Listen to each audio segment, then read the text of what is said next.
Welcome to ആർക്കേസ് stories.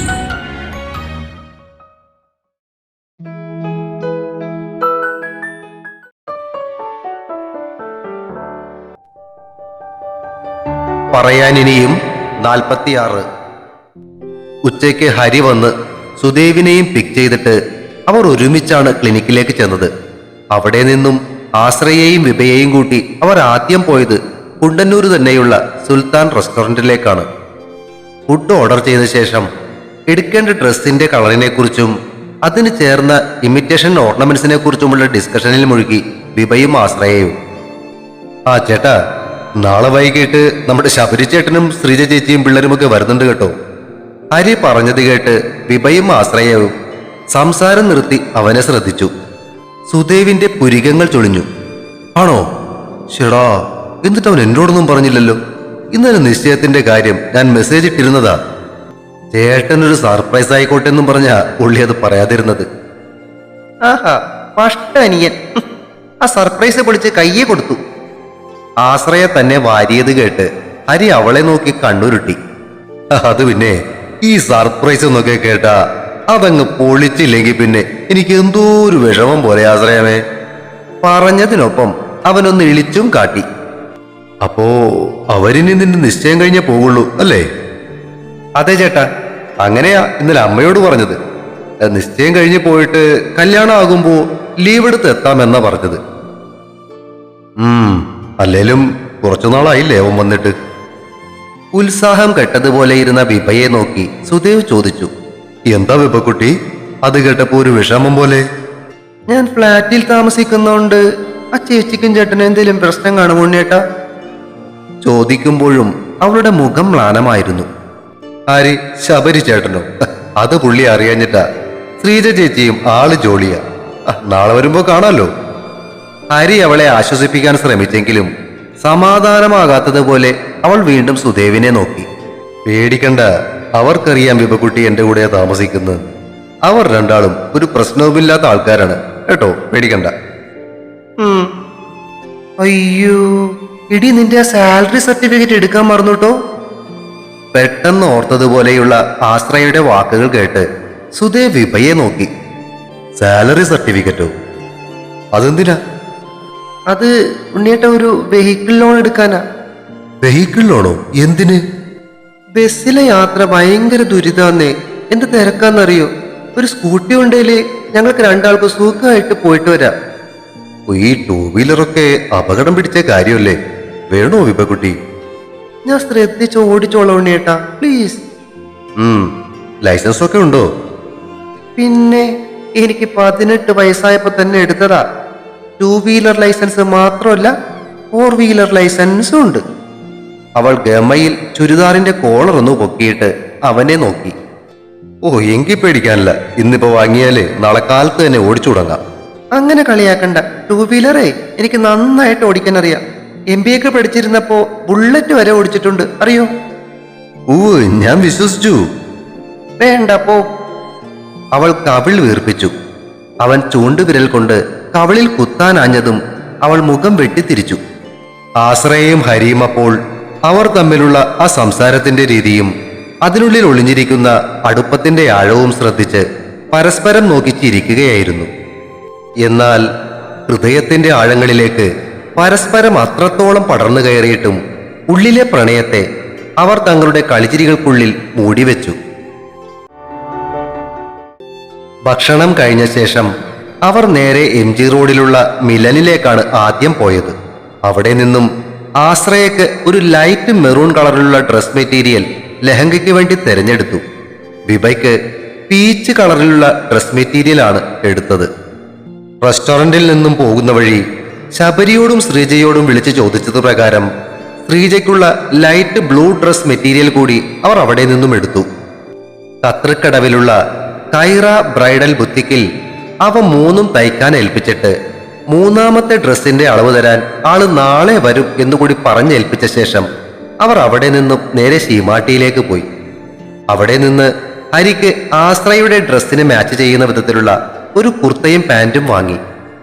സുദേവിന് അതേ material തന്നെയുള്ള മറ്റൊരു കുർത്തയും പാന്റും വിഭ സെലക്ട് ചെയ്തു.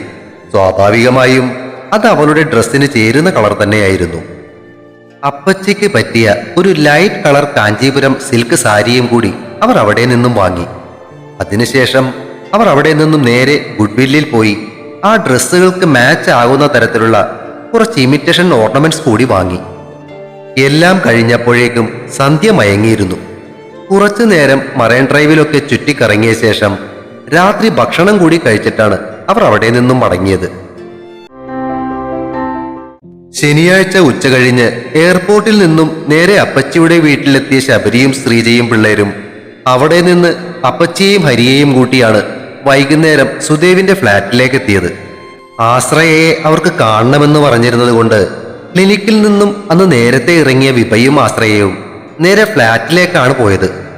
ഹരിയും കൂട്ടരും ഫ്ലാറ്റിൽ എത്തിയപ്പോൾ വാതിൽ തുറന്ന സുദേവിനെ കണ്ട ഉടനെ ശബരിയുടെ 2 പിള്ളേരും വെല്ലിച്ച എന്നും വിളിച്ചുകൊണ്ട് അവന്റെ കഴുത്തിലേക്ക് ചാടി കയറുന്നത് കണ്ടപ്പോൾ അവന്റെ കെയറിംഗ് അറിയാമായിരുന്ന ബേബിക്ക് പ്രത്യേകിച്ച് അത്ഭുതമൊന്നും തോന്നിയില്ല.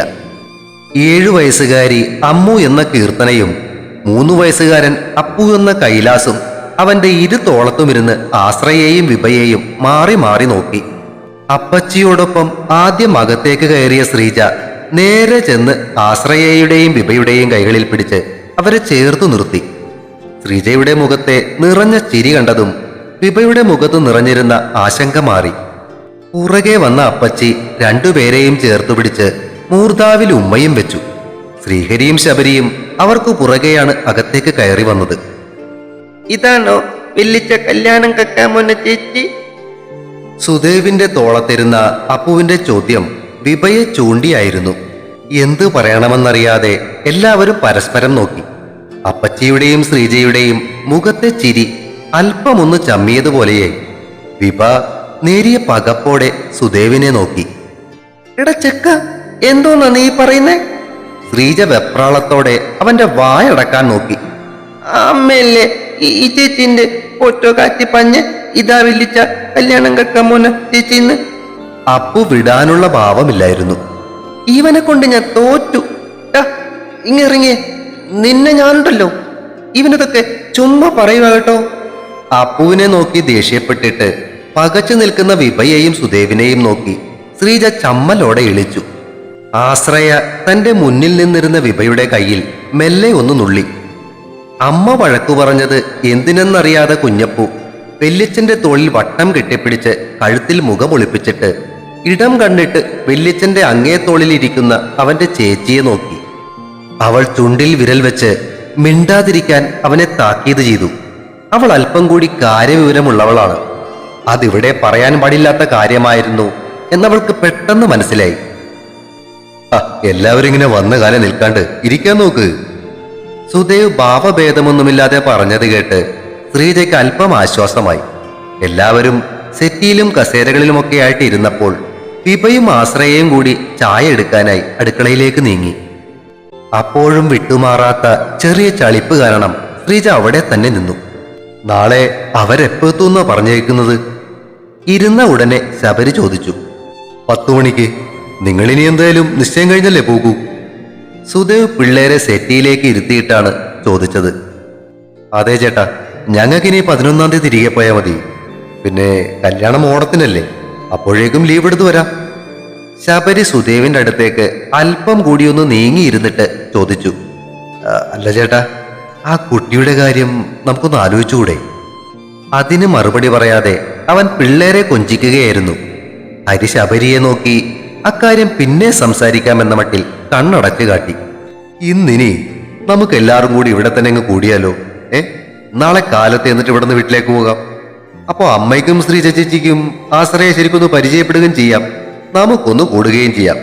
കുറെ നാൾ കൂടിയല്ലേ ശബരിച്ചേട്ടനും വരുന്നേ. ഹരിയുടെ ആ അഭിപ്രായം അവർ നേരത്തെ തന്നെ പ്ലാൻ ചെയ്തു വന്നതാണെന്നറിയാതെ സുദേവ് അത് പോരെ എന്ന മട്ടിൽ ശബരിയെ നോക്കി.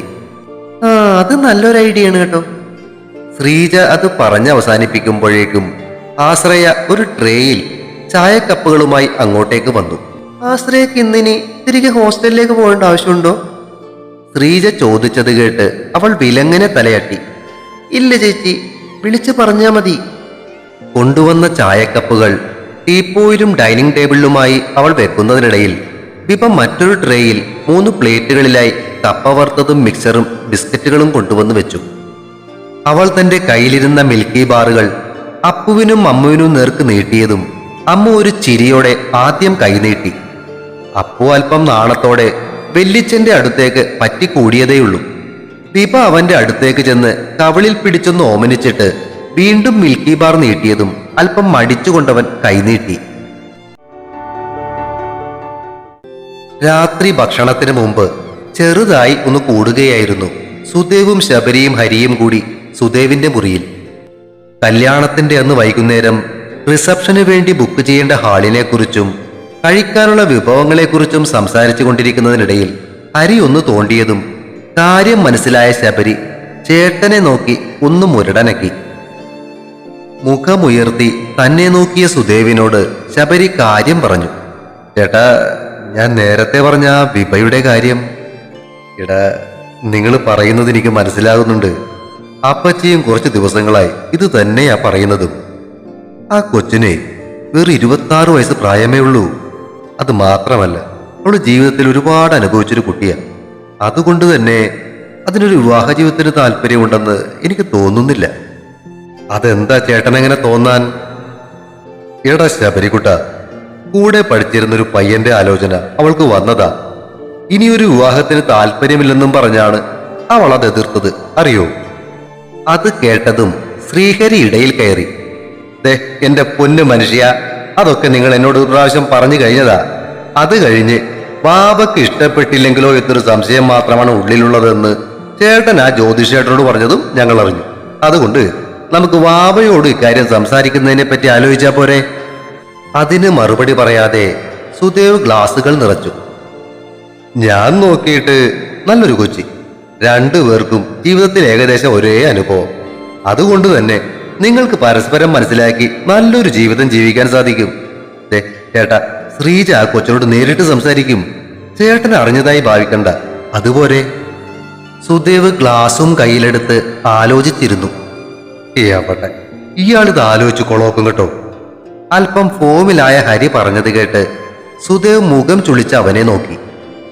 എന്റെ പൊന്നു മച്ചാനെ, സോറി, എന്റെ പൊന്നു ചേട്ടാ, നിങ്ങളൊരു വാക്ക് മൂളിയാ മതി, ഞങ്ങളിത് കെട്ടിച്ച് കയ്യിൽ തരും. ഇല്ല ശബരി ചേട്ടാ? പിന്നല്ലാതെ. അത് ശരിയാവൂലടാ. അത് ശരിയാവൂലെന്ന്. ഇയാളെ ഞാൻ ഇന്ന്. ഹരി മുണ്ടും മടക്കി കുത്തി എഴുന്നേറ്റു. ആ, നീ അവിടെ ഇരിക്കു ഹരി. ശബരി പറഞ്ഞത് കേട്ട് ഹരി വീണ്ടും കട്ടിലേക്കിരുന്നു. എടാ, വാവ എന്തായാലും കുറെ കഴിയുമ്പോ എന്റെ അടുത്തേക്ക് വരും. അന്നേരം ഞാനൊരു കല്യാണമൊക്കെ കഴിച്ചിരിക്കുകയാണെന്ന് പറഞ്ഞാൽ അവൾക്കത് ഇഷ്ടപ്പെട്ടില്ലെങ്കിലോ? അതല്ലേ ചേട്ടാ ഹരി പറഞ്ഞത്. ഞാൻ പോയി അവളോട് സംസാരിക്കാം.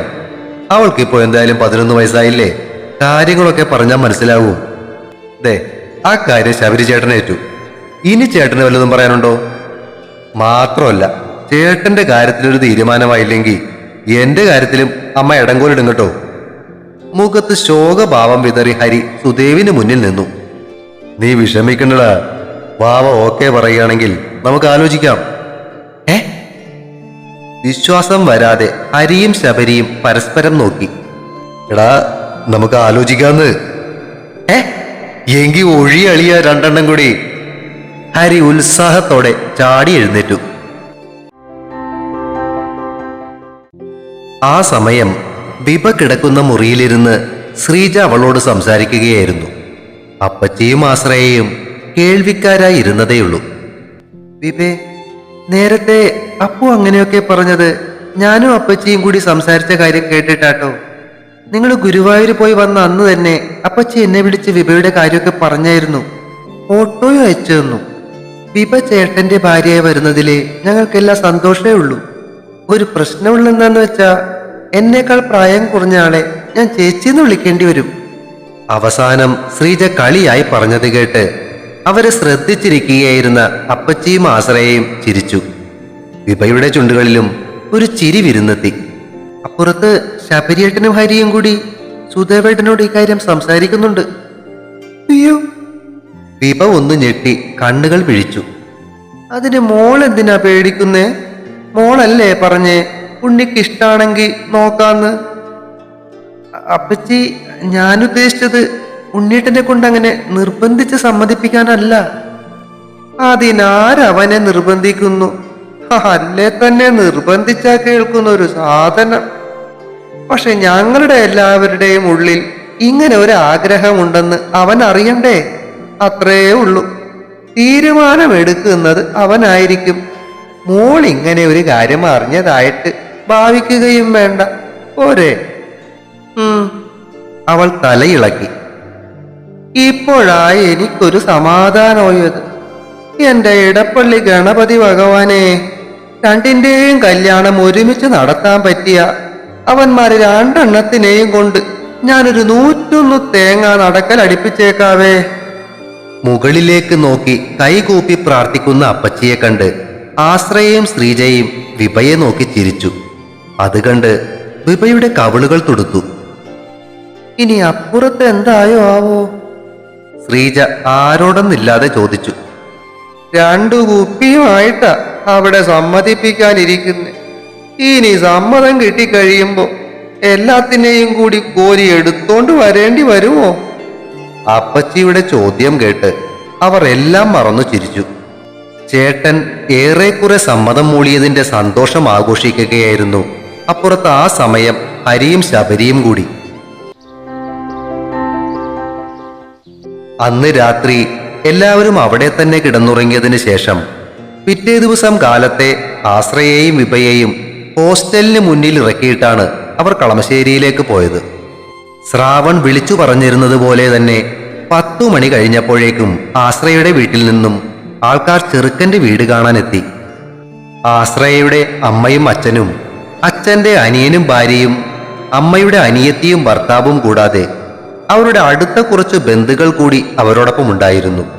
വന്നവർക്കെല്ലാം ചെറുക്കന്റെ വീടും പരിസരവും വളരെ ഇഷ്ടപ്പെട്ടു.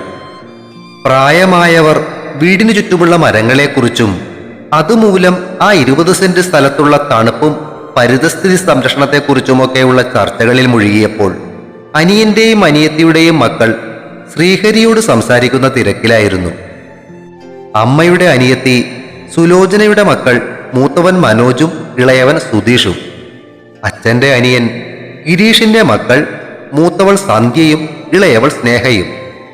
പിള്ളേർക്കെല്ലാം ആശ്രയയും ഹരിയും തമ്മിൽ അടുപ്പത്തിലാണെന്ന കാര്യം അറിയാമായിരുന്നത് കൊണ്ട് അവരെല്ലാം തമ്മിൽ നേരത്തെ തന്നെ പരിചയത്തിലായിരുന്നു.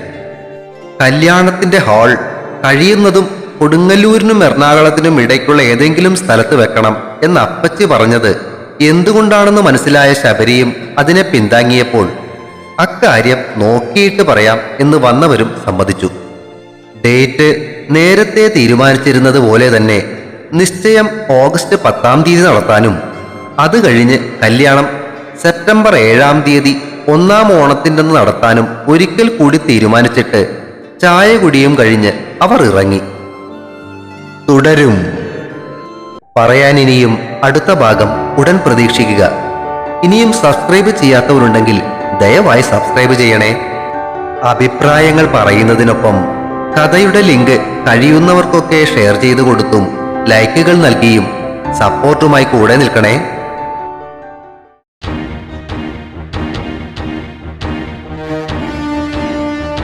See you soon.